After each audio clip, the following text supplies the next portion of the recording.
Praise the Lord. 18వ కీర్తన 47వ వచనం. ఆయన నా నిమిత్తము ప్రతిదండన చేయు దేవుడు, జనములను నాకు లోపరుచువాడు ఆయనే. దేవుడు మన పక్షమున ఉండగా మనకు విరోధి ఎవడు అని రోమపత్రిక 8వ అధ్యాయం 31వ వచనంలో కూడా ఉంది. మన పక్షంగా దేవుడు ఉన్నప్పుడు మన మీదికి లేచు వారితో ఆయనే పోరాడేవాడై ఉన్నాడు, వ్యాజ్యమాడేవాడై ఉన్నాడు, ప్రతిదండన ఆయనే చేయవాడై ఉన్నాడు. ఇక్కడ దావీదు భక్తుడు అంటున్నాడు, నా మీదకి లేచు వారిని నేనేం చేయాల్సిన అవసరం లేదు, నా ప్రభువే వారికి ప్రతిదండన చేస్తాడు, దేవుడే వారికి తగిన ప్రతీకారాన్ని చేస్తాడు. చాలా సందర్భాల్లో దావీదు తన వ్యాజ్యాన్ని ప్రభుకి అప్పగించాడు. ప్రభువా, నేను నీకు అప్పగించాను, నువ్వు చూసుకో అన్నప్పుడు దేవుడే దావీదు పక్షంగా కార్యాలు జరిగించాడు.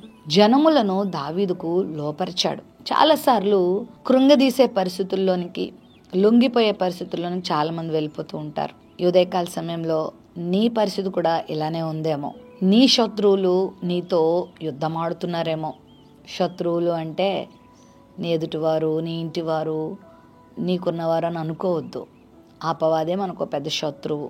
వాడు అనేకులలో దూరి నీకు బాధ కలిగించే విధంగా, శ్రమ కలిగించే విధంగా, నష్టం కలిగించే విధంగా నీ మీద దాడి చేయటానికి ప్రయత్నం చేస్తూ ఉంటాడు. అయితే ఉగ్రత తీర్చుట దేవుని పని, నీ పని కాదు.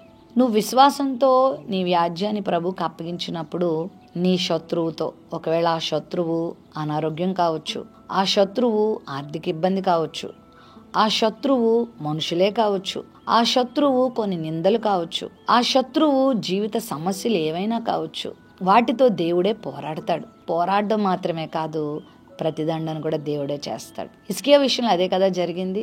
అష్షూరు రాజు ప్రగల్భాలు పలికి, నువ్వెంత, నీ దేవుడెంత, నా చేతిలో నుండి నేను విడిపించేవాడు ఎవడూ లేడని ప్రగల్భాలు పలికినప్పుడు హిజ్కియా విశ్వాసముతో దేవుని సన్నిధిలోకి వచ్చి ప్రార్థన చేస్తాడు.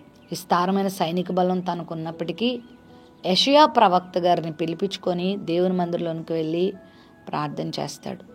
నా వల్ల కాదు ప్రభువా, నువ్వు సహాయం చేయి అని ప్రభువుని వేడుకున్నప్పుడు ఎంత మాత్రం కూడా ప్రయాసపడకుండానే హిజ్కియాకి దేవుడు సునాయాసమైన విజయాన్ని ఇచ్చాడు.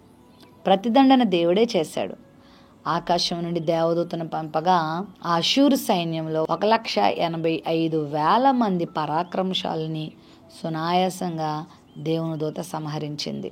ప్రతిదండన చేయవాడు దేవుడు కాబట్టి ఆయనకు అప్పగించినప్పుడు ఎంత చక్కని విజయం పొందుకున్నాడు. ఏ రాజు అయితే ప్రగల్భాలు పలికాడో అదే రాజు తన దేవత గుడిలోకి వెళ్ళగా తన కొడుకులే ఆయనను సంహరించారు.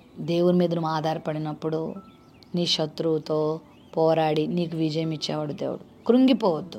నేను ఒంటరిదాన్ని అయిపోయాను, ఒంటరివాడిని అయిపోయాను, నా పక్షంగా పోరాడేవారు ఎవరూ లేరు, నాకు తోడుగా ఉండేవారు ఎవరూ లేరు, నన్ను అర్థం చేసుకునేవాళ్ళు ఎవరూ లేరు, ఈ సమస్య నుంచి నన్ను బయటికి తీసుకొచ్చేవారు ఎవరు అని నువ్వు బాధపడాల్సిన అవసరం లేదు. దేవుడిని పక్షంగా వ్యాజ్యమాడతాడు. జనములను, పరిస్థితులను నీకు లోపరుస్తాడు. నువ్వు దేనికో లోబడిపోయేలాగా, నువ్వు అణిగిపోయేలాగా, నువ్వు చితికిపోయేలాగా, నువ్వు వేసారిపోయేలాగా, నువ్వు తలవంపులు తెచ్చుకునేలాగా నీ దేవుడు ఉంచడు. జనములనే, పరిస్థితులనే నీ వశానికి ఆయన తీసుకొస్తారు. నీ జీవితంలో గొప్ప కార్యం దేవుడు చేస్తాడు. ప్రేమ నమ్మకం కలిగిన మా తండ్రి, నీ బిడ్డల జీవితంలో గొప్ప కార్యం చేయండి అయ్యా. పరిస్థితుల ప్రభావానికి వీరు లొంగిపోవద్దు, కానీ పరిస్థితులే వీరికి లొంగునట్లుగా, పరిస్థితులే మారునట్లుగా అద్భుతాలు మీరు చేయండి దేవా. వాగ్దానం వీక్షించి నీ బిడ్డల పక్షంగా నువ్వే శత్రువుతో పోరాడి ప్రతిదండన చేసి నీ ఆశీర్వాదాన్ని ప్రకటించమని యేసు నామములో ప్రార్థిస్తున్నాం తండ్రి, ఆమెన్.